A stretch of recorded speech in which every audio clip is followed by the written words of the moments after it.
Welcome everybody to FM1 Spotlight, where we from Republic FM1 get the chance and the absolute pleasure of connecting all the viewers out there with your favorite artists. Today's guest on the show, and I'd call him one of the bright spots in the music industry over the past year, and for good reason. He's garnered incredible attention and has an ever-growing following, mainly because of his soulful voice and heartfelt lyrics. Did I mention also being one of the hottest current writers, having worked with a bunch of global pop stars, and today the spotlight is on him. Please welcome Sam Fischer. Hey Sam, how you doing, buddy? This past year been treating you all right? Hey mate, I'm doing well. I will say it's been a tough year, but I don't have much to complain about with me and everything that's happened. I wouldn't be on this show without the past year, pandemic aside. So I'm all right.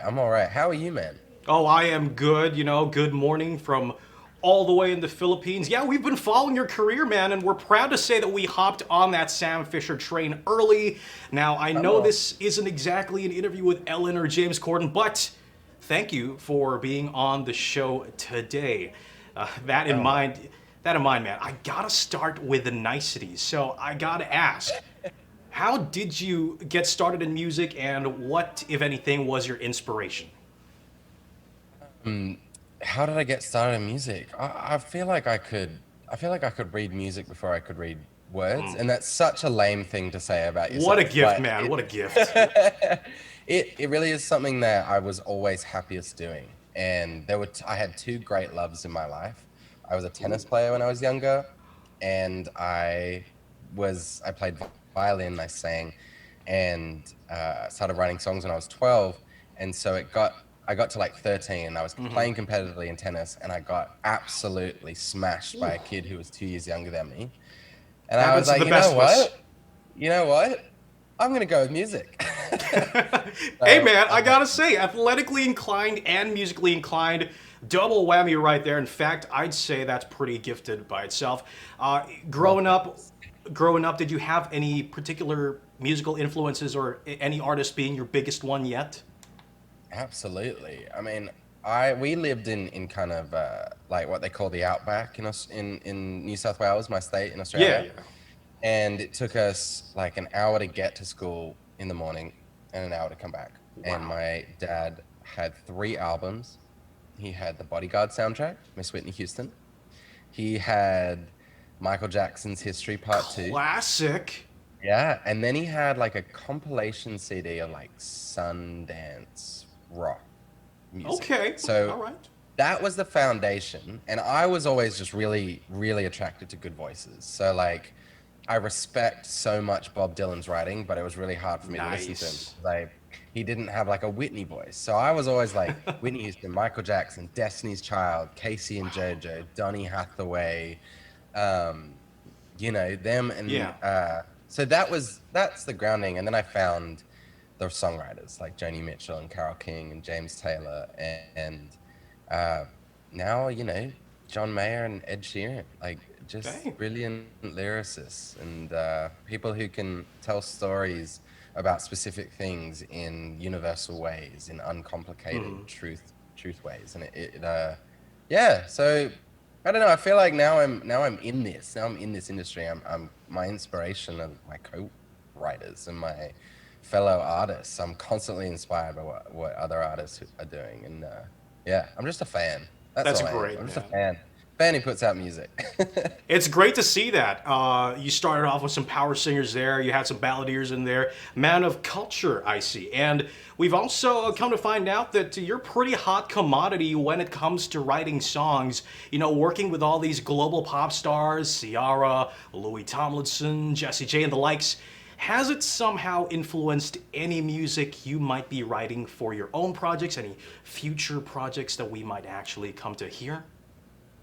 Yeah, absolutely. That's such a... Thank you for that introduction, by the way. I don't know. Whatever. I'll just accept it. I'll own it. I'll step into my stardom. Getting to write for such a cool array of artists has let me find what I like and what fits my mold. And Yeah, so it's definitely influenced my sound in figuring out what I want, what I don't Mm, want, mm. and who I love working with.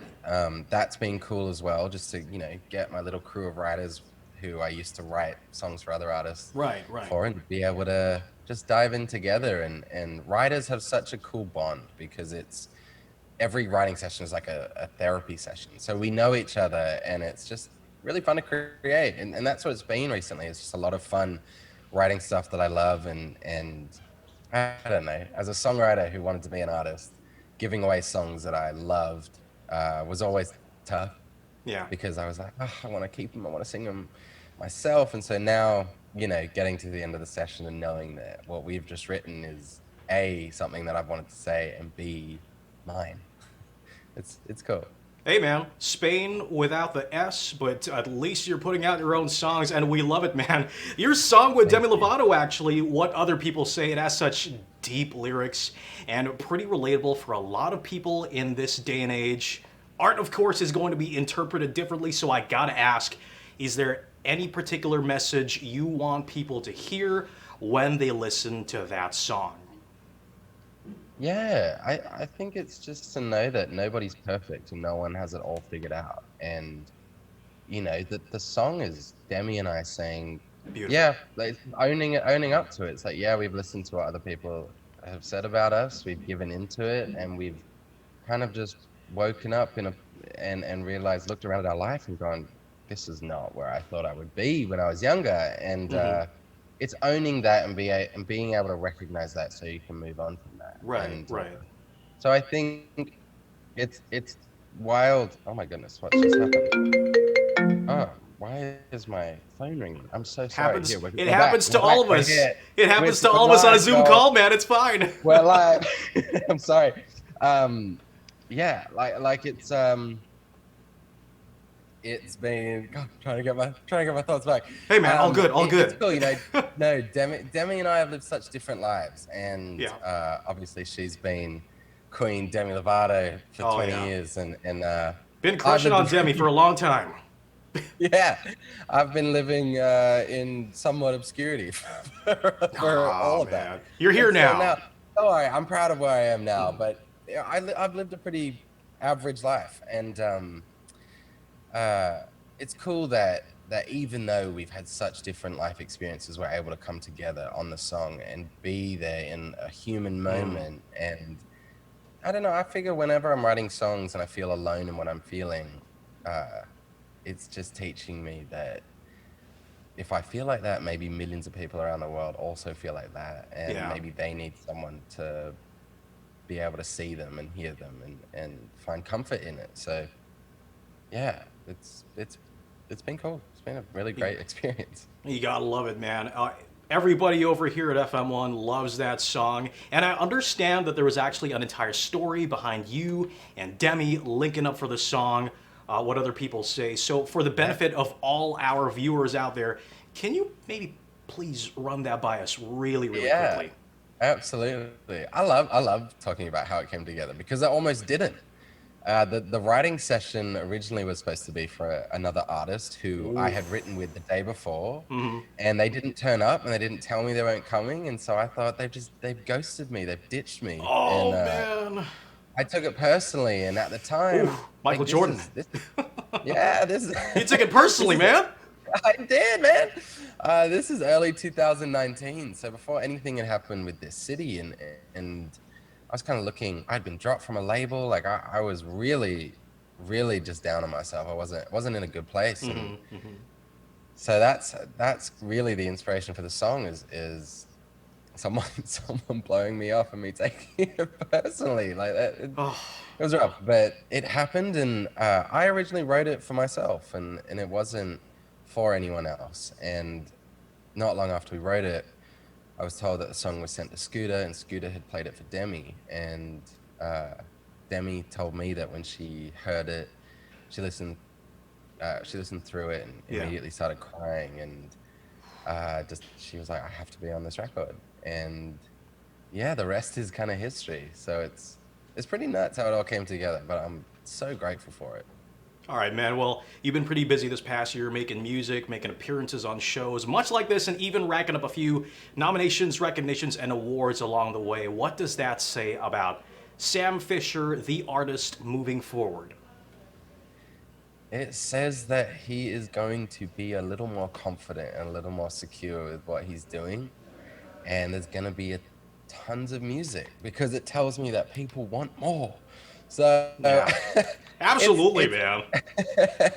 So it's been cool. I've been working really hard. There's a lot of music coming. I'm going to be a pain. I'm going to be in amongst your ears for as long as I get to do this. So it's been great to get a nod of, just you're doing all right. You're doing some good things Right. with a Song of the Year nomination in Australia. Just, I don't know. It's all of this has been a dream. And so as long as I can keep dreaming, it's Hey, man, really good. we support And that hopefully it's dream. We support that dream. I gotta Thank ask, you. is there anything that you'd like to say for your fans out here in the Philippines? Yeah, I've never been to the Philippines, so when I come, it's gonna be a party, and it's gonna be such a special experience. And you guys have been so supportive of me, and my heart goes out to you. I thank you so much from the bottom of my heart Oh, man. for everything. I never thought any of this would happen, so I can't wait to see you. I can't wait to meet you. I can't wait to hug you. I can't wait to play for you. Oh, beautiful. Let's do this. No, man, thank you for your music, which everyone out there can actually find on all the platforms. And for Sam Fischer, you can find him on social media at Sam Fischer. Please make sure that is spelled Fischer. Otherwise you might have that Splinter Cell guy pop up on your feed. But hey, Sam, thank you for joining us on the show today, buddy. Of course, mate. Thank you guys so much for all the love and support. It means the world. Love you, man. Cheers, mate. I can't wait to come to the Cheers. Philippines and hang out in person. Same Z's. We cannot wait to have you over here. And thank you for taking time out of your busy day for this. Thank you, mate. Of course, anytime.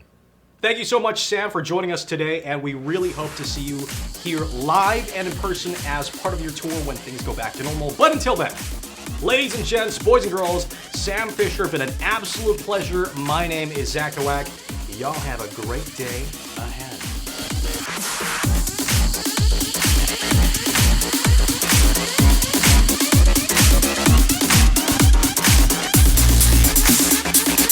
Microphones on and cameras set. We've heard their sound, and now it's time for us to ask around. FM1 Spotlight on Republicast, exclusively on FM1.